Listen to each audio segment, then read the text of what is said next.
BCB নির্বাচন নিয়ে অভিযোগের পাহাড়, মনোনয়নপত্র প্রত্যাহার করলেন তামিম ইকবাল সহ আলোচিত 15 প্রার্থী। দেশের ক্রিকেটের কালো অধ্যায় আখ্যা।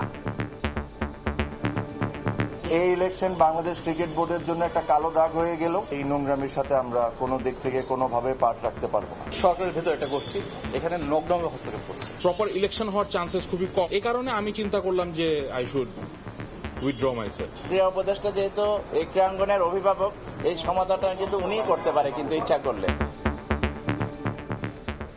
দেখছিলেন প্রধান শিরোনাম। দুপুরের সময়ের সঙ্গে আছি আমি শবনব নিবিড়। এবার অন্যান্য শীর্ষ সংবাদ। পিয়ার সহ 5 দাবিতে ফের রাজপথে ইসলামী দলগুলো। না মানলে নভেম্বরে কঠোর আন্দোলনের হুঁশিয়ারি। ফেব্রুয়ারি নির্বাচনে নজর দেওয়ার পরামর্শ মির্জা ফখরুলের। বিচার ছাড়া আওয়ামী লীগের রাজনীতির সুযোগ নেই, মন্তব্য বিএনপি নেতা জাহিদের। দলীয় কার্যক্রমে নিষেধাজ্ঞা তুলে নেওয়ার সম্ভাবনা নেই, জানালেন আইন উপদেষ্টা।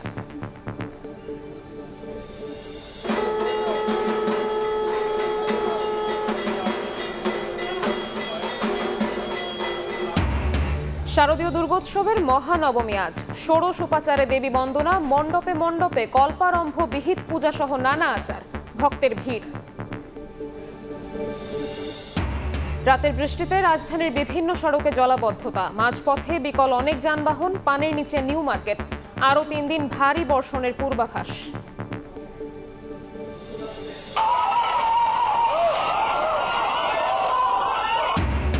ফিলিপিন্সের মধ্যাঞ্চলে 6.9 মাত্রার শক্তিশালী ভূমিকম্প, প্রাণহানি বেড়ে 69, আহত শতাধিক। শিক্ষা প্রতিষ্ঠান ও অফিস আদালতে বন্ধ ঘোষণা।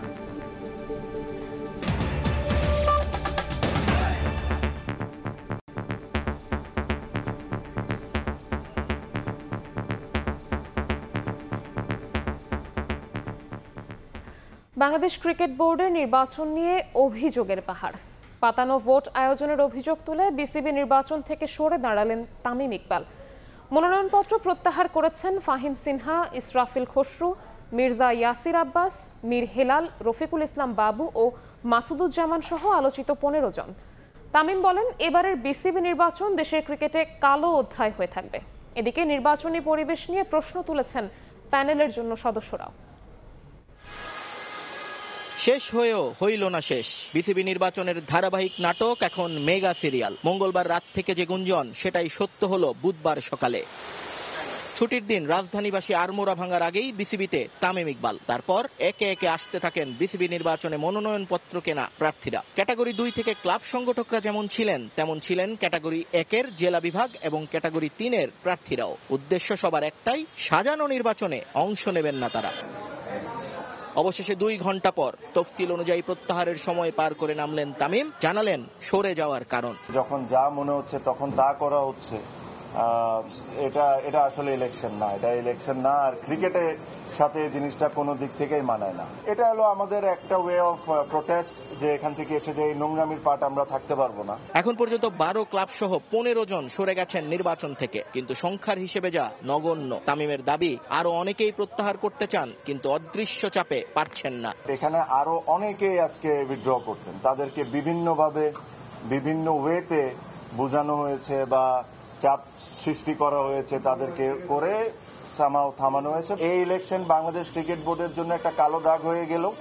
আর এই ইলেকশনের পার্টের সাথে যারা আছে, এরা আই এম শিওর তারাও বুঝতে পারেন যে ইলেকশনটা কোনো দিক থেকেই এটা একটা ইলেকশন ছিল না। তবে অন্যরা না আসলেও তামিমের ডাকে সাড়া দিয়ে সরে গেছেন বিএনপি নেতা মির্জা আব্বাসের ছেলে ইয়াসির আব্বাস, আমির মাহমুদ খসরুর ছেলে ইসরাফিল খসরু, বরকতুল্লাহ বুলুর সন্তান ওমর শরীফ মোহাম্মদ ইমরান এবং সালাউদ্দিনের ছেলে সাইদ ইব্রাহিম। সরকারের একটি গোষ্ঠী, পুরো সরকার আমি বলবো না, সরকারের ভেতর একটা গোষ্ঠী এখানে নকডাউনে হস্তক্ষেপ করছে। দেয়ার ইজ সামথিং সিভিয়ারলি রং। এখানে প্রপার ইলেকশন হওয়ার চান্সেস খুবই কম আমার মনে হলো। This cricket part is our pride. তো এটাকে কোনো রকম অন্যদিকে কেউ ভাই নোংরামি বলে নিয়ে বলে, আমি যেখান থেকে ফিরত আসছি এরপর দেখার কিছু নাই। ক্রীড়া উপদেষ্টা যেহেতু এই ক্রীড়াঙ্গনের অভিভাবক, এই সমাধানটা কিন্তু উনিই করতে পারে কিন্তু ইচ্ছা করলে। ঠিক আছে, এটা অন্য কোথাও গেলে কিন্তু আমাদের ক্রিকেটটাই ক্ষতিগ্রস্ত হবে। নির্বাচনের এই ডামাডোলে ক্রিকেটটা বরাবরই থেকেছে সবার চিন্তার বাইরে। তামিম তাই বলে গেলেন, বিসিবিতে নাকি হেরেই গেল ক্রিকেট। নিয়ন মুহাইমিন, সময় সংবাদ, ঢাকা। বিস্তারিত জানাতে এই মুহূর্তে মিরপুর হোম অফ ক্রিকেটে আছেন সহকর্মী নিয়ন মোহাইমিন। সরাসরি যাচ্ছি তার কাছে। তামিম ইকবালের বিসিবি পরিচালক হবার যে স্বপ্ন সেটা কিন্তু অপূর্ণই রয়ে গেল, অন্তত এই যাত্রায় সেটা কিন্তু এখন বলাই যায়। কারণ আজ সকালে তিনি সহ আরো 15 জন ক্লাব সংগঠক, জেলা এবং বিভাগ এবং ক্যাটাগরি 3 থেকে মোট 15 জন বিসিবি নির্বাচন থেকে সরে দাঁড়িয়েছেন, নিজেদের মনোনয়নপত্র প্রত্যাহার করে নিয়েছেন। মোটা দাগে বললে বিএনপি সমর্থিত যেই প্যানেলটি ছিলেন সেই প্যানেলেরই বেশিরভাগ সদস্য তারা কিন্তু সরে গেছেন বলেই আমরা জানতে পেরেছি। এখন পর্যন্ত আর কয়জন সেখান থেকে সরবেন বা সরে যাওয়ার ইচ্ছে প্রকাশ করেছেন এই ব্যাপারে কোনো তথ্য এখন পর্যন্ত পাওয়া যায়নি। নির্বাচন কমিশন দুপুর 2টোর পর আমাদেরকে একটা ব্রিফ করবেন, সে তারপরই হয়তো বা জানা যাবে আসলে চূড়ান্ত প্রার্থী তালিকা কি দাঁড়াচ্ছে নির্বাচনে। তবে এখন পর্যন্ত আমাদের কাছে যে লিস্ট আছে সেই লিস্ট অনুযায়ী আমরা যদি বলি তাহলে ক্লাব ক্যাটাগরি থেকে 30 জনের মনোনয়নপত্র পূর্ণতা পেয়েছিল এবং সেখান থেকে 12 জন যদি সরে দাঁড়ান তাহলে মাত্র 18 জন থাকছেন, অর্থাৎ 10টি পদের বিপরীতে এখনো 18 জন থাকলে নির্বাচন কিন্তু হচ্ছে। নির্বাচন নিয়ে কোনো সংখ্যা কিন্তু থাকছে না এখন পর্যন্ত, এটা নিশ্চিত। কারণ তামিম ইকবালরা চেষ্টা করেছিলেন যে সংখ্যাগরিষ্ঠভাবে যত বেশি ক্লাবকে নিয়ে আসলে সরে যাওয়া যায় নির্বাচনটাকে তত আসলে না হবার যে দিকটা সেই দিকে ধাবিত হওয়ার একটা সুযোগ ছিল, এবং সেই সুযোগটা কিন্তু তারা পাচ্ছেন না। তারা চেষ্টা করেছিলেন, তামিম ইকবাল নিজেই জানিয়েছেন তার কথা বলবার সময় যে আরো অনেকেই তাদের সঙ্গে সম্মতি প্রকাশ করেছিলেন, তারা প্রত্যাহার করতে চেয়েছিলেন, কিন্তু একটি চাপের কারণে, একটি অদৃশ্য চাপের কথা বারবার বলছিলেন, সরকারের একটি গোষ্ঠী এখানে বারবার হস্তক্ষেপ করছে, এই অভিযোগ তারা তুলেই তারা সরে গেছেন এবং সেই কারণেই কিন্তু আরো অনেকেই তাদের সঙ্গে প্রত্যাহার করেননি বলে জানিয়েছেন। একেবারে বড় করে বললে যেই খবরটা আসলে সবচেয়ে বেশি সবাইকে দৃষ্টি আকর্ষণ করতে পারি সেটা হচ্ছে বসুন্ধরা গ্রুপের 4 জন পদপ্রার্থী ছিলেন যারা এই প্যানেলটিরই একটি অংশ ছিলেন বলে এতদিন জানা গিয়েছিল, কিন্তু তারা কিন্তু কেউই আসলে নিজেদের মনোনয়নপত্র প্রত্যাহার করেনি, অর্থাৎ তারা নির্বাচনে টিকে গেছেন এবং তারা যেহেতু টিকে গেছেন তার মানে কিন্তু নির্বাচন নিতে আর কোনো সমস্যা হচ্ছে না। একজন প্রার্থী সরকার পক্ষের যদি বলতেই হয়, খালেদ মাসুদ পাইলট, তিনি এখন ভেতরে আছেন, তিনি বের হবার পর যদি কথা বলেন তাহলে আসলে আমরা বুঝতে পারবো নির্বাচন নিয়ে এই মুহূর্তে বাকিরা কি ভাবছেন। তো এই ছিল আমার কাছে বিসিবি নির্বাচনের সবশেষ মিরপুর থেকে। মিরপুর থেকে সরাসরি যুক্ত হয়েছিলেন সহকর্মী নিয়ন মোহাইমিন। অন্য প্রসঙ্গ, পিআর পদ্ধতিতে নির্বাচন, জুলাই সনদের আইনি ভিত্তি সহ 5 দাবিতে আবারও রাজপথে ইসলামী দলগুলো। নেতাদের আশা চলমান আন্দোলনের মধ্যেই সমাধানের পথ খুঁজবে সরকার। তবে দাবি পূরণে সরকার গড়িমসি করলে নভেম্বরে জোটগত কঠোর আন্দোলনের হুঁশিয়ারি দলগুলোর। বিস্তারিত শফিক মুন্সির রিপোর্টে।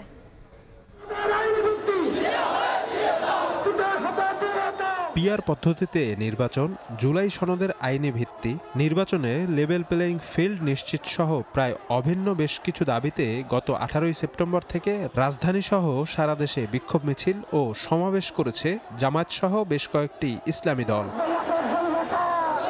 কিন্তু সরকারের পক্ষ থেকে এখনো ইতিবাচক সাড়া না পাওয়ায় মঙ্গলবার সংবাদ সম্মেলন করে দ্বিতীয় ধাপের কর্মসূচি ঘোষণা করেছে দলগুলো। নেতাদের আশা চলতি মাসে কর্মসূচির মধ্যেই সরকারের পক্ষ থেকে মিলবে ইতিবাচক সাড়া। জুলাই সনদের বাস্তবায়নকে কেন্দ্র করে যারা যারা এই আন্দোলনে সহমত পোষণ করেছে, আমরা মনে করেছি যে এই বিষয়টা আমাদের রাজপথে আন্দোলনের মাধ্যমে এটা অর্জন করতে হবে। আমরা মনে করি যে এটা আমাদের দাবি উত্থাপিত হয়েছে, কিছু আন্দোলন হয়েছে, আলোচনা চলছে, এর মধ্য দিয়েই জুলাই সনদের যে আইনি ভিত্তি সেটা বাস্তবায়িত হয়ে যাবে বলে আমরা আশাবাদী। তবে চলতি মাসের মধ্যে দাবি পূরণ না হলে নভেম্বরে একই মঞ্চ থেকে বড় পরিসরে কর্মসূচি নিয়ে মাঠে নামার হুঁশিয়ারি এই নেতার। যখন সরকার কোনো বিষয়ে গড়িমসি করে তখন ময়দানের থেকে চাপ দেওয়া হয়, তারপর হয়তো তার পরিবর্তন আসে। আমাদের ধারণা ছিল যে দাবিগুলো মূল্যায়ন করবে, বিবেচনায় নিবে,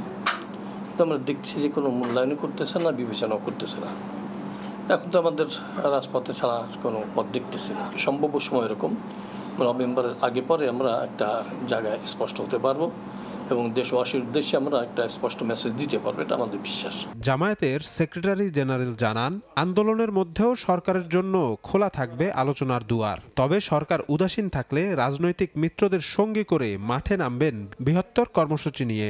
একটা পর্যায়ে আলোচনার মধ্য দিয়ে এটা নিষ্পত্তি হওয়া সম্ভব। অভিন্ন কর্মসূচিতে যেসব দল আমরা একমত হয়েছি, আমরা আবার এইসব দলের মধ্যে আভ্যন্তরীণ আলোচনা করি পরবর্তী করণীয় কৌশল কর্মসূচি কোন দিকে আমরা যাব, দেন উই উইল ডিসাইড, এবং এই কর্মসূচির সুফল আমরা ইনশাআল্লাহ পাবো।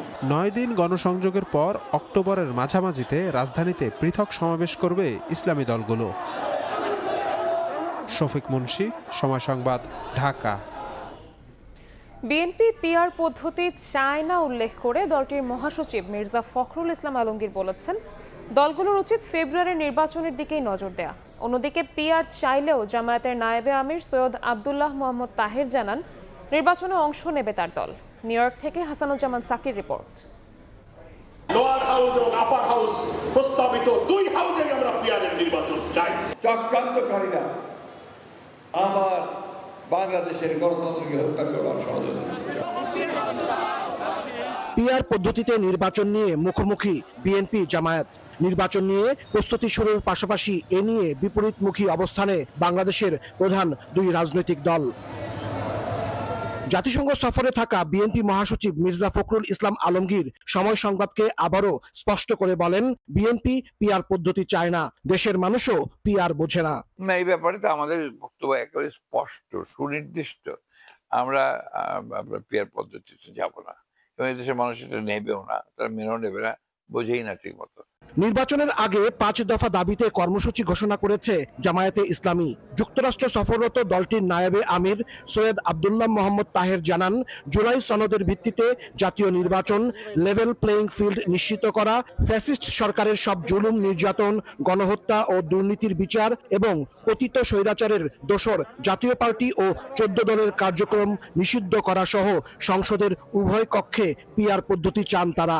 জি, আমরা পক্ষের পিআর চাচ্ছি। আপনারা জানেন যে ঐকমত্য কমিশনে 31টা দল আমরা ছিলাম, এর ভিতরে 25টা দল পিআর এর পক্ষে, কিন্তু একটা কোয়ালিটেটিভ ডিফারেন্স ছিল। অনেকে আপার হাউসে পিআর এর পক্ষে, আর অনেকে আপার এবং লোয়ার হাউস দুটাতে পিআর এর পক্ষে। বলেছি যে আমরা নিম্ন কক্ষে পিআর এর পক্ষে নই, আমরা উপরের দিকেও পিআর এর পক্ষে কথা বলিনি, তবে সেগুলো আমরা পরে আলোচনার মাধ্যমে এই সমস্যাগুলো সমাধান করা যেতে পারে। পিআরের দাবিতে জামায়াত কর্মসূচি চালু রাখলেও নায়েবে আমির জানান, আগামী ফেব্রুয়ারিতে জাতীয় নির্বাচনে অংশ নেবে তার দল। আর বিএনপি মহাসচিব বলেন, তারা কোনো দলের কার্যক্রম নিষিদ্ধের পক্ষে নয়। আগেই বলেছি, এটা আপনারা জানেন, আমরা বলছি যে আমরা কোনো পার্টিকুলার পলিটিক্যাল পার্টিকে ব্যান করার পক্ষে না। আমরা আমাদের দাবি করতেছি এবং আমরা আশা করি এটা সরকার মানবে, যদি এটা জনগণের দরকার। and will participate election on February. প্রধান উপদেষ্টার সঙ্গী হয়ে তাদের জাতিসংঘ সফর সফল হয়েছে বলে উল্লেখ করেন মির্জা ফখরুল ইসলাম আলমগীর ও সৈয়দ আব্দুল্লাহ মোহাম্মদ তাহের।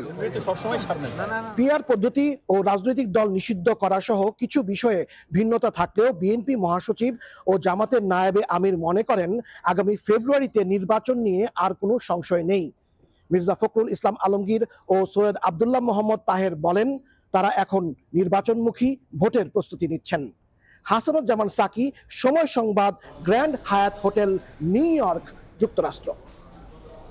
জুলাই হত্যাযজ্ঞের বিচারের আগে আওয়ামী লীগের রাজনীতি করার সুযোগ নেই, জাতির কাছে নিঃশর্ত ক্ষমা চাইতে হবে দলটিকে, এমন মন্তব্য করেছেন বিএনপির স্থায়ী কমিটির সদস্য ডক্টর AZM জাহিদ হোসেন।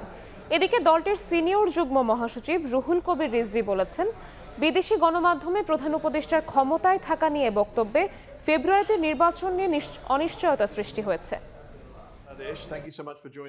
গণহত্যার দায়ে অভিযুক্ত পতিত আওয়ামী লীগ দল হিসেবে নিষিদ্ধ হয়েছে কিনা ও তারা আবার ফিরবে কিনা এই নিয়ে যুক্তরাষ্ট্রে সফররত প্রধান উপদেষ্টার এক সাক্ষাৎকার নিয়ে চলছে আলোচনা সমালোচনা।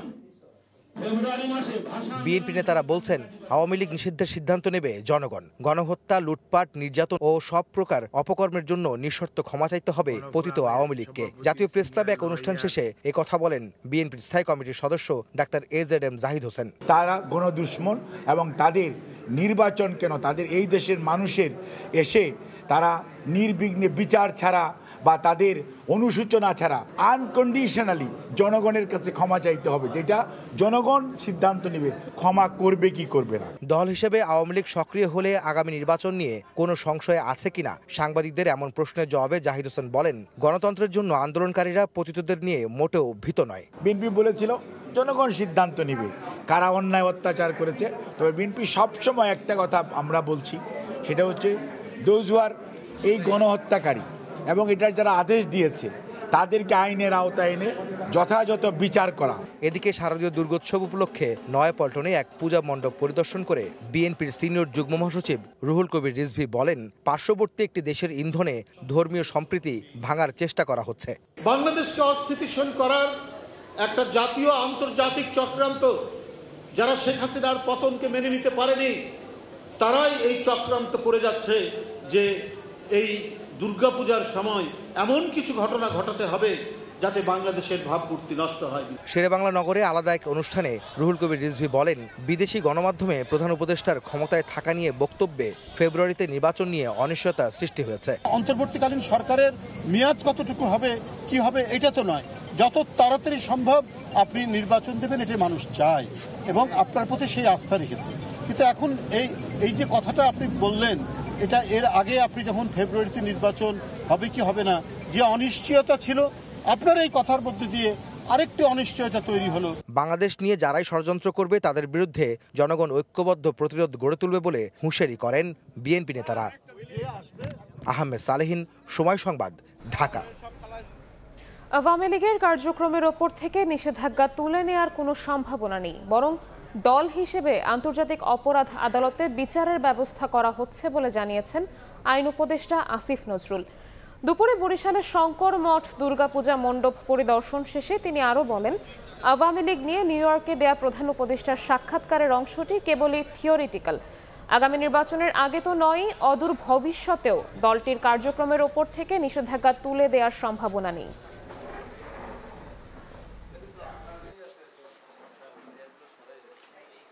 আওয়ামী লীগের কার্যক্রম নিষিদ্ধটা উইথড্র হবে এই ধরনের কোনো সম্ভাবনা আমি দেখতে পাচ্ছি না, আমি অন্তত দেখতে পাচ্ছি না।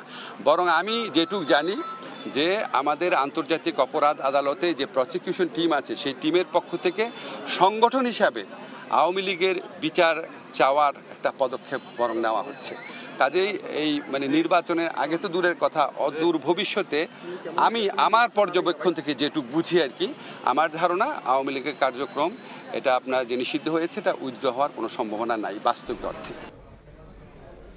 রাজনৈতিক ফায়দা হাসিলে অতীতে জঙ্গি নাটক সাজানো এবং শাপলা চত্বরে গণহত্যার ঘটনা ধামাচাপা দেওয়ার চেষ্টা হয়েছে বলে অভিযোগ করেছেন শিক্ষা উপদেষ্টা। এদিকে ধর্ম উপদেষ্টা বলেছেন, রাতে নয়, এবার নির্বাচন হবে দিনে, ভোট দেওয়ার সুযোগ পাবেন সবাই। প্রায় ৩০০ বছরের ঐতিহ্যবাহী শিক্ষা প্রতিষ্ঠান ঢাকার সরকারি মাদ্রাসা-ই আলিয়া উপমহাদেশের শিক্ষা বিস্তারে প্রতিষ্ঠানটি রেখেছে গুরুত্বপূর্ণ ভূমিকা। ২৪৬তম প্রতিষ্ঠাবার্ষিকী উপলক্ষে বুধবার পুনর্মিলনী ও আলোচনা সভার আয়োজন করা হয়। অংশ নেন প্রাক্তন শিক্ষার্থী, শিক্ষক ও শিক্ষাবিদ সহ সুধীজনরা। আয়োজনে বিশেষ অতিথির বক্তব্য রাখেন সরকারের ধর্ম উপদেষ্টা ডক্টর আফম খালিদ হোসেন। বলেন, বিশ্বের স্বনামধন্য বিভিন্ন বিশ্ববিদ্যালয়ে ছাত্র রাজনীতি না থাকলেও এদেশের রাজনীতিবিদরা নিজেদের স্বার্থে শিক্ষার্থীদের ব্যবহার করেন। তিনি জানান, আগামী নির্বাচনে সবাই ভোটাধিকার প্রয়োগ করতে পারবে। কোনো দেশে নাই, ইউরোপে নাই, অক্সফোর্ডে নাই, ক্যামব্রিজে নাই। আমাদের দেশের রাজনীতিবিদরা ফর দ্য পলিটিক্যাল সেক তারা আমাদের স্টুডেন্টদেরকে ব্যবহার করে। আমরা ফেব্রুয়ারিতে নির্বাচন করব, প্রতিটি মানুষ তার নিজের ভোট দিতে পারবে। আমরা এভাবে এগিয়ে যাচ্ছি। ভোট হবে দিনের বেলা, রাতে নয়। অনুষ্ঠানে প্রধান অতিথির বক্তব্যে শিক্ষা উপদেষ্টা ডক্টর চৌধুরী রফিকুল আবরার বলেন, অতীতে ধর্মবিশ্বাস ও পোশাকের কারণে অনেকেই হয়রানির শিকার হয়েছেন। শাপলা চত্বরের গণহত্যার ঘটনা ধামাচাপা দেওয়ার চেষ্টা করা হয়েছে বলেও অভিযোগ করেন তিনি। বলেন, রাজনৈতিক ফায়দা হাসিলে সাজানো হয়েছিল জঙ্গি নাটক। শাপলা চত্বরে যে হত্যা যজ্ঞ হয়েছিল, সরকার সেটাকে ধামাচাপা দেওয়ার চেষ্টা করেছিল। আমরা জানি এখানে কিভাবে জঙ্গি নাটক সেখানে সাজানো হয়েছে এই ঢাকা। কাজে এই দায় দায়িত্ব এবং এর বিচার অবশ্যই সরকার বদ্ধপরিকর সেগুলো করার জন্য। মাদ্রাসা শিক্ষার স্বতন্ত্র বৈশিষ্ট্য অক্ষুণ্ণ রেখে যোগ্যোপযোগী করার নানা উদ্যোগের কথা জানান সরকারের দুই উপদেষ্টা। তারাও তখন নিজেদেরকে শাকির আহমেদ, সময় সংবাদ, ঢাকা। অন্য প্রসঙ্গ, রোহিঙ্গা সংকট সমাধানে ৭ দফা প্রস্তাবনা তুলে ধরলেন প্রধান উপদেষ্টা ডক্টর মোহাম্মদ ইউনূস। প্রথমবার জাতিসংঘ সদর দফতরে রোহিঙ্গা বিষয়ক আন্তর্জাতিক সম্মেলনে মিয়ানমার ও আরাকান আর্মির উপর কঠোর চাপ প্রয়োগে আন্তর্জাতিক সম্প্রদায়ের প্রতি আহ্বান জানান তিনি। এদিকে রোহিঙ্গাদের সহায়তায় নতুন করে $৯.৬০ কোটি অনুদানের ঘোষণা দিয়েছে যুক্তরাষ্ট্র ও যুক্তরাজ্য। নিউ ইয়র্ক থেকে হাসানুজ্জামান সাকির আরও একটি রিপোর্ট। জাতিসংঘ সাধারণ পরিষদের ৮০তম অধিবেশনে রোহিঙ্গাদের নিয়ে বিশেষ সম্মেলনে যোগ দেন অন্তর্বর্তী সরকারের প্রধান উপদেষ্টা ডক্টর মোহাম্মদ ইউনূস। সম্মেলনের বিষয়বস্তু মিয়ানমারের রোহিঙ্গা মুসলিম এবং অন্যান্য সংখ্যালঘুদের পরিস্থিতি নিয়ে আলোচনা করেন বিশ্ব নেতারা। বক্তারা মিয়ানমারের জাতিগত নিধন নিয়ে উদ্বেগ প্রকাশ করে তা সমাধানের জন্য রূপরেখা তৈরির আহ্বান জানান। এছাড়াও সম্মেলনে উপস্থিত ছিলেন সফরসঙ্গী এনসিপির 2 নেতা। প্রধান উপদেষ্টা বলেন, গণহত্যা শুরুর 8 বছর পেরিয়ে গেলেও রোহিঙ্গাদের দুর্দশা এখনো অব্যাহত রয়েছে। সংকট নিরসনের উদ্যোগ খুবই সীমিত, আন্তর্জাতিক অর্থায়নও ভয়াবহ ঘাটতির মুখে। এর ফলে বাংলাদেশও সামাজিক এবং পরিবেশগতভাবে চরম হুমকির মুখে উল্লেখ করে সংকটের টেকসই সমাধানে আন্তর্জাতিক সম্প্রদায়ের কাছে 7 দফা প্রস্তাবনা তুলে ধরেন doctor Mohammad Yunus. Towards a sustainable resolution of the crisis, I propose the following actions by the international community. First, devise a practical roadmap for safe, dignified repatriation of the Rohingyas with reasonable and stabilization of Rakhine. Second, exert effective pressure on Myanmar and the Arakan army to end violence against Rohingya and start their sustainable repatriation, beginning with those who recently arrived in Bangladesh and those who are internally displaced. Third, mobilize international support to stabilize Rakhine and place international civilian presence to monitor stabilization. Mobilize donor contribution to fully fund the joint response plan. Pursue accountability and restorative justice. Dismantle the narco economy and combat transboundary crimes. Doctor Mohammad Yunus বলেন, আন্তর্জাতিক সম্প্রদায়কে অবশ্যই Myanmar ও Arakan আর্মির উপর কার্যকর চাপ প্রয়োগ করতে হবে, যাতে তারা অবিলম্বে রোহিঙ্গাদের উপর নির্যাতন বন্ধ করে এবং দ্রুত প্রত্যাবাসনের কাজ শুরু করে। Rohingya crisis originated in Myanmar. Its solution lies in Myanmar. The international community must put effective pressure on Myanmar and the Arakan army to immediately stop persecution of the Rohingyas and start working for their expeditious repatriation to Rakhine. It is the only solution of the crisis. It should not be held hostage to broader reforms in Myanmar. এ সময় যুক্তরাষ্ট্রে পড়তে আসা রোহিঙ্গা শিক্ষার্থী সায়েদ আলা আবেগঘন বক্তব্য রাখেন। বিশ্ব নেতাদের উদ্দেশ্যে তিনি বলেন, রোহিঙ্গারা দেশে ফিরতে চায়। These people were killed in a drone attack by the Arakan army on 5th August 2024. শেষ হলো জাতিসংঘ সাধারণ পরিষদের ৮০তম অধিবেশন। শেষ হলো প্রধান উপদেষ্টা ডক্টর মোহাম্মদ ইউনূসের নিউ ইয়র্ক সফর। জাতিসংঘ সদর দপ্তরে প্রথম রোহিঙ্গা বিষয়ক উচ্চ পর্যায়ের সম্মেলনের পর বাংলাদেশকে $96 মিলিয়ন আর্থিক সহায়তার প্রতিশ্রুতি দিয়েছে মার্কিন যুক্তরাষ্ট্র ও যুক্তরাজ্য। ঘোষণা অনুযায়ী $60 মিলিয়ন অনুদান দেবে যুক্তরাষ্ট্র আর যুক্তরাজ্য দেবে $36 মিলিয়ন। হাসানুজ্জামান সাকি, সময় সংবাদ, জাতিসংঘ সদর দপ্তর, নিউ ইয়র্ক। দুপুরের সময় আরো থাকছে। ধীরে ধীরে স্বাভাবিক হচ্ছে খাগড়াছড়ি। 4 দিন পর খুঁজছে দোকানপাট, বাড়ছে মানুষের পদচারণা। সীমিত পরিসরে দূরপাল্লার বাস চলাচল শুরু।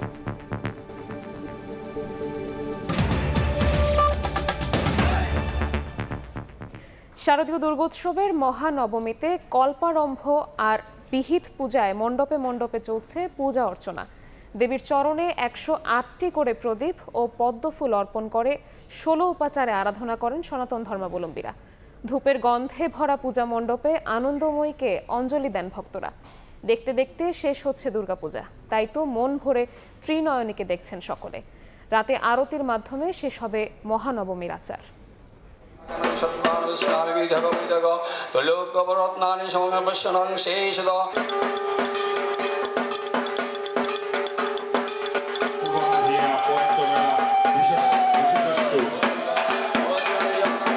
ঢাকঢোল, কাসর, ঘণ্টাধ্বনি, ধূপের গন্ধ আর আলোক ঝলমলে মণ্ডপ, সব মিলিয়ে চলছে শারদীয় দুর্গোৎসবের উচ্ছ্বাস।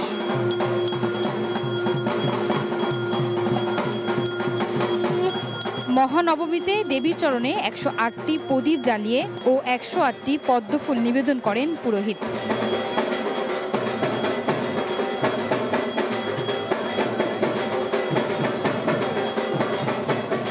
হলো উপাচারে হয় ত্রিনয়নীর আরাধনা। ধূপের গন্ধে ভরা পূজা মণ্ডপে আনন্দময়ীকে অঞ্জলি দেন ভক্তরা। ভক্তদের একটি চাওয়া, অশুভ শক্তি বিনাশ করে শুভ শক্তির জয় করবেন দেবী দুর্গা। প্রার্থনা দেশের সবকিছু যেন সুস্থ ঠিকভাবে চলে, স্বাভাবিক হয়ে যায়। মা তো দশভুজা, মা যেন সব সন্তানকে সুস্থ রাখে, সবাইকে ভালো রাখে। সমাজে যে অসুর, সেই বিষয়গুলোকে অবসানের মধ্য দিয়ে দেবী দুর্গা শুভ সূচনা করেছেন। শাস্ত্রমতে মহানবমীতে সিদ্ধিদাত্রী রূপে ভক্তদের ঐশ্বরিক ও পার্থিব আকাঙ্ক্ষা পূরণের পাশাপাশি অজ্ঞতা দূর করেন ত্রিনয়নী। সারা পৃথিবীর কল্যাণ কামনা রয়েছে যে মা মর্তবাসী, তুমি মর্তে এসেছো, সমস্ত মানুষের জন্য এসেছো, সমস্ত মর্তবাসী যেন সমস্ত অকল্যাণ থেকে মুক্তি পায়। হে দ্রুমরু জনসংঘ সুসন্নাং পরিবারিত তমন্নয় বল্লাদষ্টং কেশকর্ষণ বিপ্লব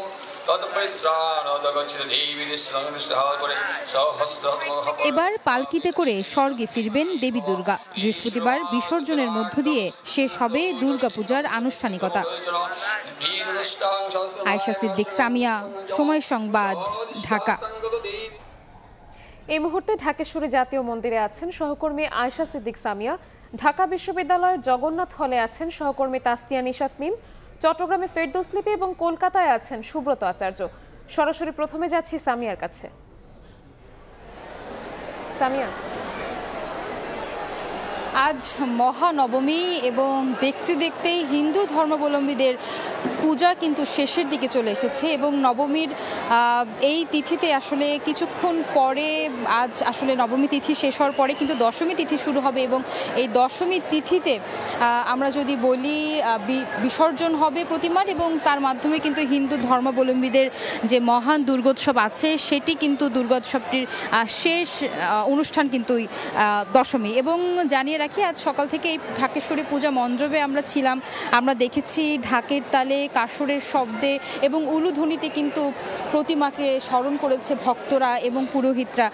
তারা কিন্তু সকালেরটি শুরু হয়েছিল বিহিত পূজার মাধ্যমে এবং এই বিহিত পূজার মধ্য দিয়ে কিন্তু নবমীর যে আনুষ্ঠানিকতা সেটি শুরু হয়েছিল।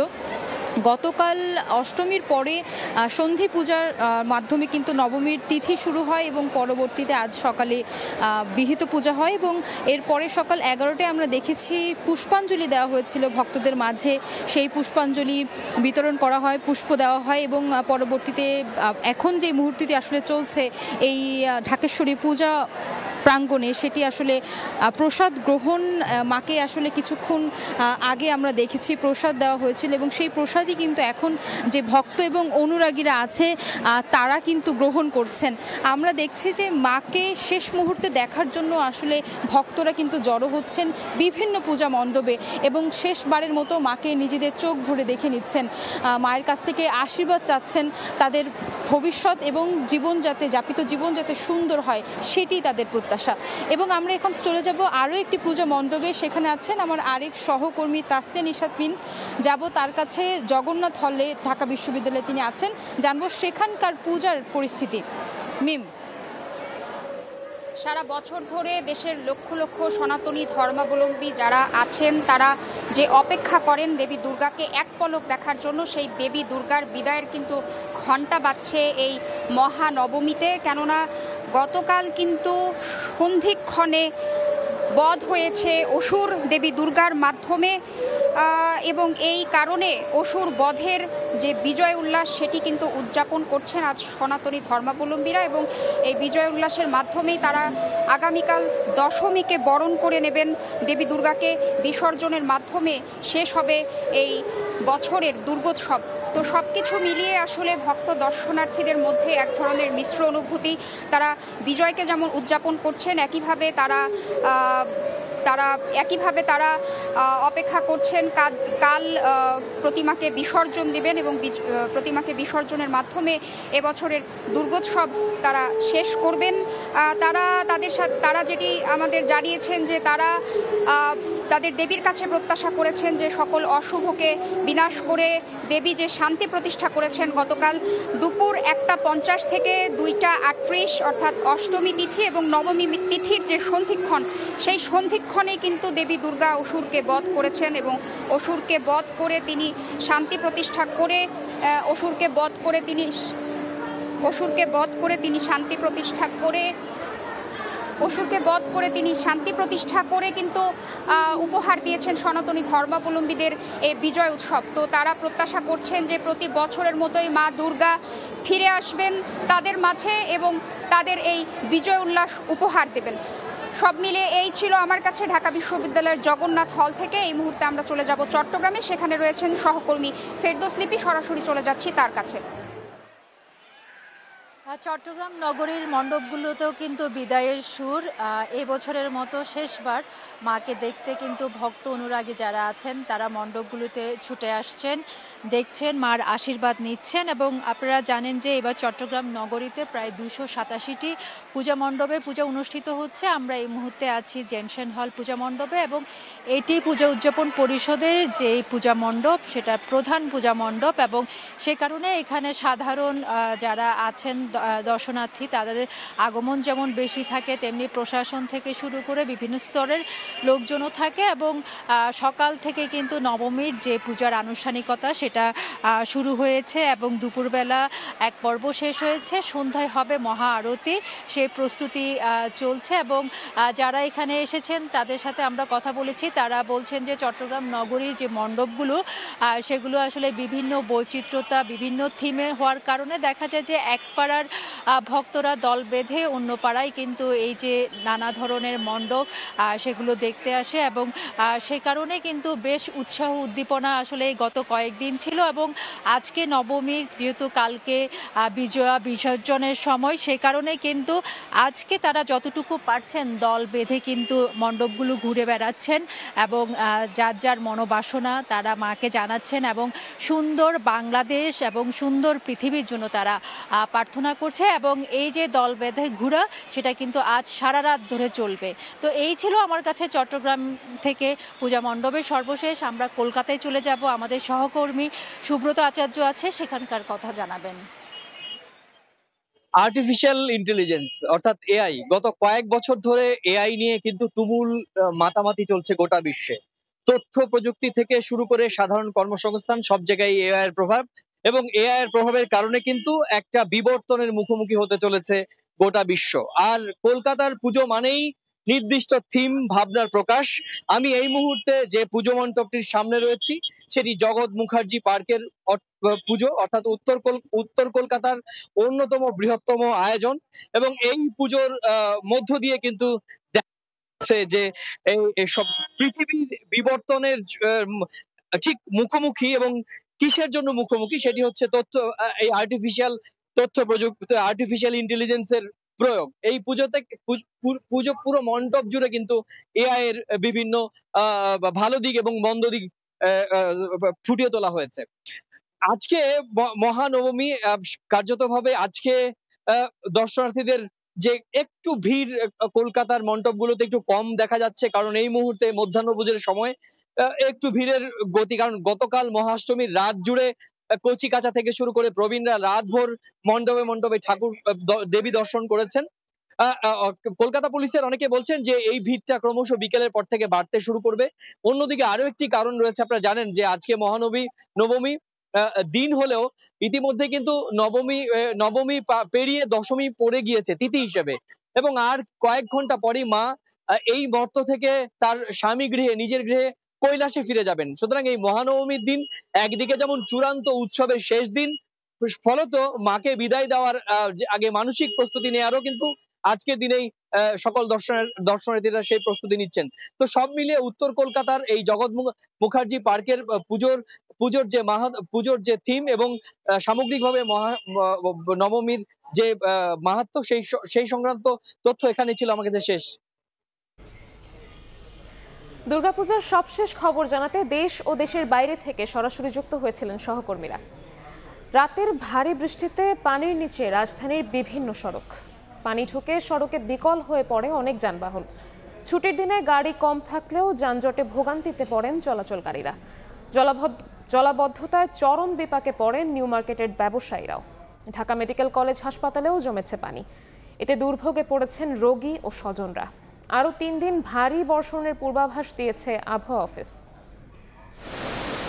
জলমগ্ন সড়ক পার হওয়ার চেষ্টা কিন্তু শেষ রক্ষা হয়নি। মাঝ রাস্তায় বন্ধ হয়ে যায় মোটরসাইকেল। তার মতো একই অবস্থা আজিমপুর সড়ক ব্যবহারকারী অনেকের। মঙ্গলবার রাতে ভারী বৃষ্টিতে অস্বস্তিকর গরম থেকে মুক্তি মিললেও ঘুম ভাঙতেই জলাবদ্ধতার সেই চিরচেনা দুর্ভোগে রাজধানীর আরমানিটোলা, ধানমন্ডি 27, নিউ মার্কেট এলাকা, মিরপুর, জুরাইন, বকশীবাজার সহ বিভিন্ন এলাকার বাসিন্দাদের। বহুত দুর্ভোগ, অনেক অসুবিধা হইতেছে আমাকে। এটার কোনো কেউ দায়িত্ব নেয় না। আসছিলাম নিউ মার্কেটে একটা জিনিস কিনতে, দোকান থেকে বন্ধ, পানি উঠে গেছে। দুর্গাপূজার ছুটি থাকায় সড়কে যান চলাচল কম থাকলেও জরুরি প্রয়োজনে কর্মক্ষেত্রে কিংবা ছুটিতে বাড়ির উদ্দেশ্যে রওনা দিয়ে বিপাকে পড়েন অনেকে। রিক্সা, ভ্যানে কিংবা পানি মারিয়ে পার হন তারা। ইঞ্জিনে পানি ঢুকলে বিকল হয়ে পড়ে বেশ কিছু গাড়ি। ভারী বৃষ্টিতে কেবল রাস্তাঘাটই ডোবেনি, তলিয়েছে হাসপাতালও। ঢাকা মেডিকেল কলেজের বহির্বিভাগ থেকে শুরু করে পুরো মেডিকেল এলাকার বিভিন্ন স্থানে জমেছে পানি। ভোগান্তিতে রোগী, স্বজনরা। সিরিয়াস রোগী আসলো, এই পানির জন্য অনেকে গার্জিয়ানরা যাইতে পারতেছে না। ঢাকা মেডিকেল যদি অবস্থা থাকে তাহলে রোগীরা কিভাবে আনবো আর কিভাবে কি করব। নিউ মার্কেটের চারদিকে থই থই পানি ঢুকেছে দোকানপাটেও। পাম্প বসিয়ে পানি নিষ্কাশনের চেষ্টা ব্যবসায়ীদের। এই দোকান খুলি আমরা 10টা বাজে, 1টা বাজে এখন দোকান খুলতে পারতেছি না, আমাদের ব্যবসায়িক প্রবলেম হইতেছে না। পানি বেশি হওয়ার কারণে এখান থেকে বোতলগুলো সব ভেসে গেছে, এখন বোতল উনি খুঁজে বেরোচ্ছে। আবহাওয়া অফিস বলছে বঙ্গোপসাগরে সৃষ্ট লঘু চাপের কারণে ভারী বৃষ্টি হচ্ছে, যা আরও 3 দিন অব্যাহত থাকবে। পশ্চিম মধ্য বঙ্গোপসাগরে গতকাল সন্ধ্যার সময় একটি লঘুচাপ তৈরি হয়েছে এবং এই লঘুচাপ আজকের সকালে সুস্পষ্ট লঘুচাপে পরিণত হয়েছে। আগামী 3 দিন পর্যন্ত এইরকম বজ্র মেঘ এবং অন্যান্য মেঘমালা তৈরি বাংলাদেশের অভ্যন্তরে অব্যাহত থাকবে। গেল 24 ঘন্টায় কেবল রাজধানীতেই 206 মিলিমিটার বৃষ্টিপাত রেকর্ড করা হয়েছে। ঢাকার বিভিন্ন সড়কের এই জলাবদ্ধতায় বলে দেয় এই নগরবাসী কতটা অসহায়। একটু ভারী বর্ষণেই এমন জলাবদ্ধতা, ভোগান্তি এখানকার নিত্যদিনের সঙ্গী। আল আমিন তুষার, সময় সংবাদ, ঢাকা। এই মুহূর্তে রাজধানীর পুরান ঢাকায় আছেন সহকর্মী আলামিন তুষার এবং নিউ মার্কেট এলাকায় আছেন তানভীর হাসান মেঘ। সরাসরি প্রথমে যাচ্ছি তুষারের কাছে। তুষার, পুরান ঢাকার এই অংশের পানি নাকি এখন কিছুটা কমেছে। সারা রাত বৃষ্টির পরে সকালে নাকি এখানে আরও অনেক বেশি পানি ছিল।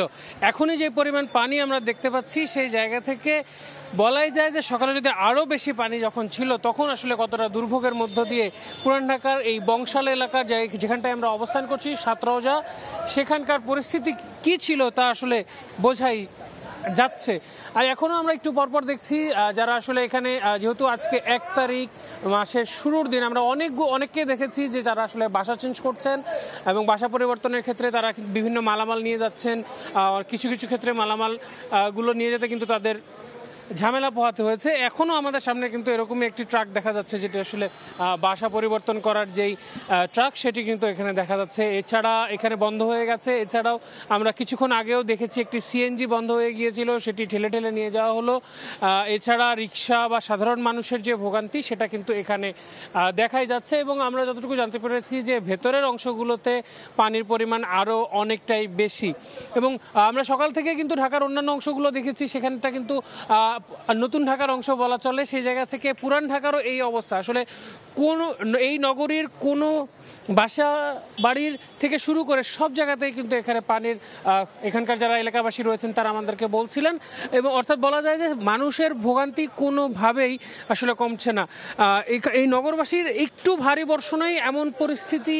আসলে তারা বলছেন যে আমরা যে সিটি কর্পোরেশনের অন্তর্ভুক্ত তা আসলে তারা আসলে বিশ্বাস করতে চাচ্ছেন না তাদের এই পরিস্থিতির কারণে।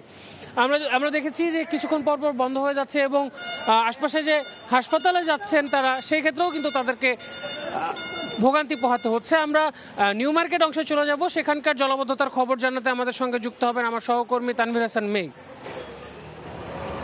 একটু ভিন্নভাবে শুরু করতে চাই। যদি প্রশ্ন করা হয়, আমরা মূলত এখানকার নিউ মার্কেট এলাকার যে সকল ব্যবসায়ীরা আছেন তাদের সাথে আমরা কথা বলেছি, তাদেরকে আমরা প্রশ্ন করেছিলাম যে এখানে মূলত যে পানির যে জলাবদ্ধতা, সেই জলাবদ্ধতার কারণ কি। তারা বলছে যে এখানে সারা বছরই বৃষ্টি হলেই এই নিউ মার্কেট সংলগ্ন যে এলাকাটি রয়েছে এই এলাকাতে জলাবদ্ধতা লক্ষ্য করা যায় এবং সেই সঙ্গে বৃষ্টি হলে পানির যে চলে যাওয়ার যে নিষ্কাশনের যে ব্যবস্থা সেটি একদম এখানে নেই। এখানকার ব্যবসায়ীদের যেটি অভিযোগ, তারা বলছে বারবার যে বৃষ্টি হলে এখানে মূলত জলাবদ্ধতা সৃষ্টি হয়, যার মূল কারণ হিসাবে তারা অভিযোগ করেছেন যে এখানকার যে ম্যানহোলগুলো রয়েছে এবং ড্রেনেজ ব্যবস্থা, সেই ড্রেনেজ ব্যবস্থা একদমই ভালো নয়, যার ফলে হচ্ছে যে এই যে নিউ মার্কেট সংলগ্ন যে এলাকাটি রয়েছে অর্থাৎ ঢাকা কলেজের বিপরীত দিকের যে সড়কটি রয়েছে এই সড়ক জুড়ে কিন্তু বৃষ্টি হলে এখানে জলাবদ্ধতা সৃষ্টি হয় এবং সেই সঙ্গে এই জলাবদ্ধতার কারণে আমরা দেখছি যে এই পুরো সড়ক জুড়ে তীব্র যানজটের সৃষ্টি আমরা লক্ষ্য করতে পারছি এবং সেই সঙ্গে সামনেই আমরা দেখতে পাচ্ছি ঢাকা দক্ষিণ সিটি কর্পোরেশনের বর্জ্য ব্যবস্থাপনা বিভাগের একটি গাড়ি এসে পানি নিষ্কাশনের কাজ করছে। তারা মূলত যে ম্যানহোলটি ছিল সেই ম্যানহোলটি ভরাট হয়ে যাওয়ার কারণে তারা পানি সেচের যে ব্যবস্থাটি সেই পানি এখান থেকে নিষ্কাশন করে তারা বিপরীত পাশের যে সড়কটি রয়েছে সেই সড়কে এই পানিগুলো তারা সেচ করছে এবং সেই সঙ্গে এখানকার বেশ কয়েকজন ব্যবসায়ীদের সাথে আমরা কথা বলেছি। তাদের অভিযোগ যে সারা বছরই বৃষ্টি হলে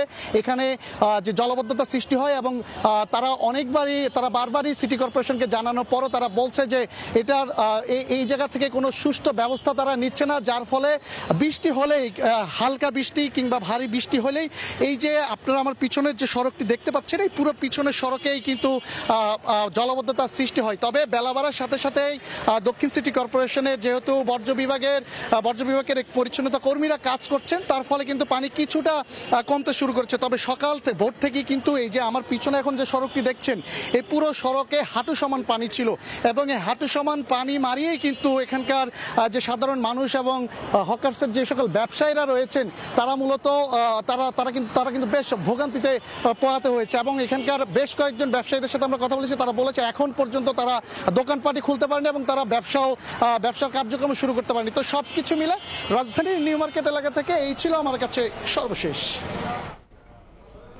জলাবদ্ধতার খবর জানছিলাম রাজধানী নিউ মার্কেট এবং পুরান ঢাকার বংশাল এলাকা থেকে। ধীরে ধীরে স্বাভাবিক হচ্ছে খাগড়াছড়ি। 4 দিন পর খুলছে দোকানপাট, সড়কে বাড়ছে সাধারণ মানুষের পদচারণা। সীমিত পরিসরে দূরপাল্লার বাস চলাচল শুরু হয়েছে, তবে জেলা প্রশাসনের জারি করা 144 ধারা বহাল আছে। টানা 4 দিন অস্থিরতার পর স্বাভাবিক হতে শুরু করেছে পাহাড়ি জনপদ খাগড়াছড়ি। খুলছে দোকানপাট, চলছে যানবাহন। মানমা কিশোরীকে ধর্ষণের অভিযোগে গত 27 সেপ্টেম্বর অনির্দিষ্টকালের জন্য অবরোধের ডাক দিয়েছিল যুগ্ম ছাত্র জনতা। মঙ্গলবার রাতে সংগঠনটির ফেসবুক পেজে দেয়া ঘোষণায় জানানো হয়, শারদীয় দুর্গোৎসবের প্রতি সম্মান জানিয়ে এবং 8 দফা দাবি বাস্তবায়নের আশ্বাসে অবরোধ কর্মসূচি প্রত্যাহার করা হয়। এতে স্বাভাবিক হতে শুরু করেছে জনজীবন। বুধবার সকাল থেকে শহরে সীমিতভাবে শুরু হয়েছে যান চলাচল। দূরপাল্লার বাসের কাউন্টারগুলোতে বেড়েছে যাত্রীদের উপস্থিতি। দোকানপাটও খুলতে শুরু করেছে। কয়েকদিন ধরে আটকা ছিল, আমরা যেতে পারি না। এখন পরিবার যেহেতু স্বাভাবিক আসছে সেহেতু আমরা আবার যাচ্ছি। খাগড়াছড়ি টু চট্টগ্রাম গাড়ি অনিয়মিত চলতেছে, পরিস্থিতি স্বাভাবিক হয়ে আসছে, আমাদের কোনো সমস্যা হইতেছে। এখন গাড়ি চলাচল স্বাভাবিক আছে, তো আমি খাগড়াছড়ি থেকে চট্টগ্রাম ইউনিভার্সিটি থেকে যাইতে পারতেছি। আজকে অবরোধ ভাঙাতে মোটামুটি দোকানটা খুলতে পারতেছি। তবে 144 ধারা বহাল থাকায় শহরে সেনা টহলের পাশাপাশি বিজিবি ও পুলিশের তৎপরতা দেখা গেছে। আবার আইন শৃঙ্খলা পরিস্থিতি অবনতি না হয় সেজন্য আমাদের পুলিশের যে নিরাপত্তা ব্যবস্থা ছিল সেটা এখন পর্যন্ত অব্যাহত রয়েছে। 144 ধারা আছে, কিন্তু জনগণের সবকিছু স্বাভাবিকভাবে তারা করতে পারেন। ব্যবসা বাণিজ্য, দোকানপাট এবং এখানে যারা স্থানীয় জনসাধারণ আছেন তারা স্বাভাবিকভাবে সকল কার্যক্রম সম্পন্ন করতে পারে। নিরাপত্তা বাহিনী তাদের কাজ করবে। গত 23 সেপ্টেম্বর এক মারমা কিশোরীকে ধর্ষণের অভিযোগ ওঠে। এ ঘটনার পর থেকে জড়িতদের বিচারের দাবিতে উত্তপ্ত হয়ে ওঠে খাগড়াছড়ি। সময় সংবাদ, খাগড়াছড়ি। দুপুরের সময় আরও থাকছে। 6 বছর পর ফের বাজেট পাশে ব্যর্থ মার্কিন কংগ্রেস। অনির্দিষ্টকালের জন্য শাটডাউনে ট্রাম্প প্রশাসন। ছাঁটাইয়ের শঙ্কায় সরকারি বিভিন্ন সংস্থার লাখ লাখ কর্মী। মার্কিন কংগ্রেসে বাজেট পাশ না হওয়ায় অনির্দিষ্টকালের জন্য শাটডাউনে যুক্তরাষ্ট্রের কেন্দ্রীয় সরকার। স্থানীয় সময় মঙ্গলবার মধ্যরাত থেকে আনুষ্ঠানিকভাবে শাটডাউন শুরু হয়। শাটডাউনের কারণে প্রায় 7.5 লাখ ফেডারেল কর্মী বিনা বেতনে ছুটিতে যেতে পারেন বলে আশঙ্কা করা হচ্ছে। আর এ ছাঁটাইয়ের মূল শিকার হবে ডেমোক্রেটরা বলে হুঁশিয়ারি দিয়েছেন মার্কিন প্রেসিডেন্ট ডোনাল্ড ট্রাম্প। এতে দৈনিক ক্ষতির পরিমাণ দাঁড়াতে পারে প্রায় 40 কোটি মার্কিন ডলার। মার্কিন সিনেটে যুক্তরাষ্ট্রের বড় দুই রাজনৈতিক দল ডেমোক্রেটিক ও রিপাবলিকান পার্টির দ্বন্দ্বের জেরে পাশ হয়নি নতুন অর্থ বছরের বাজেট। আর এই কারণে স্থানীয় সময় রাত 12টা থেকে শুরু হয়েছে শাটডাউন। হোমল্যান্ড সিকিউরিটি, সীমান্ত রক্ষা, ইমিগ্রেশন, পরিবহন নিরাপত্তা ও প্রতিরক্ষা বিভাগের গুরুত্বপূর্ণ অংশ চালু থাকলেও শিক্ষা, খাদ্য, শ্রম দপ্তরের অনেক কার্যক্রম বন্ধ হয়ে গেছে। যুক্তরাষ্ট্রের বাজেট অফিসের হিসাব অনুযায়ী শাটডাউন চলাকালে প্রতিদিন গড়ে 7 লাখ সরকারি কর্মীকে কাজ থেকে বিরত থাকতে হবে। এতে দৈনিক ক্ষতি হবে অন্তত 40 কোটি ডলার। সেনা সদস্যদের কাজ চালিয়ে যেতে হবে, তবে বেতন পাওয়ার কোনো নিশ্চয়তা নেই। যদিও সংবিধানের কারণে কংগ্রেস সদস্যদের বেতন চলবে যথারীতি। শাটডাউনের অনেক ইতিবাচক দিক আছে বলে মন্তব্য করেছেন মার্কিন প্রেসিডেন্ট ডোনাল্ড ট্রাম্প। জানান, এতে অপ্রয়োজনীয় খাত বাদ দেওয়া যাবে, গণছাঁটাই করা সহজ হবে। তার দাবি, ছাঁটাইয়ের শিকার হবেন মূলত ডেমোক্রেট কর্মচারীরা। ডেমোক্রেটরা শাটডাউন চাইছে, আমরা না। আমরা আমাদের সময়কে কাজে লাগিয়েছি, কোটি কোটি ডলার বিনিয়োগও করেছি। এর আগেও একাধিকবার যুক্তরাষ্ট্রের ইতিহাসে এমন অচল অবস্থা তৈরি হয়েছে। ট্রাম্পের প্রথম মেয়াদেই হয়েছিল 35 দিনের দীর্ঘতম শাটডাউন। 1995 সালে বিল ক্লিন্টনের সময় হয়েছিল 21 দিনের। আর ওবামার শাসন আমলে 16 দিনের শাটডাউনের ছিল মার্কিন প্রশাসন। রোনাল্ড রিগানের আমলে হয়েছে সর্বাধিক 8 বার, তবে বেশিরভাগই ছিল স্বল্পমেয়াদী। মালিহা সুহরওয়ার্দী, সময় সংবাদ। এ পর্যায়ে শীর্ষ সংবাদগুলো জানিয়ে দিচ্ছি আরেকবার। বিসিবি নির্বাচন নিয়ে অভিযোগের পাহাড়। মনোনয়নপত্র প্রত্যাহার করলেন তামিম ইকবাল সহ আলোচিত 15 প্রার্থী। দেশের ক্রিকেটের কালো অধ্যায় আখ্যা।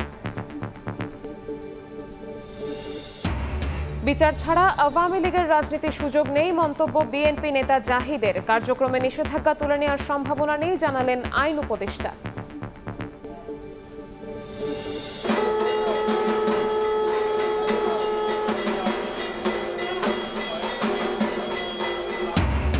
শারদীয় দুর্গোৎসবের মহানবমী আজ। ষোড়শ উপাচারে দেবী বন্দনা, মণ্ডপে মণ্ডপে কল্পারম্ভ, বিহিত পূজা সহ নানা আচার, ভক্তদের ভিড়।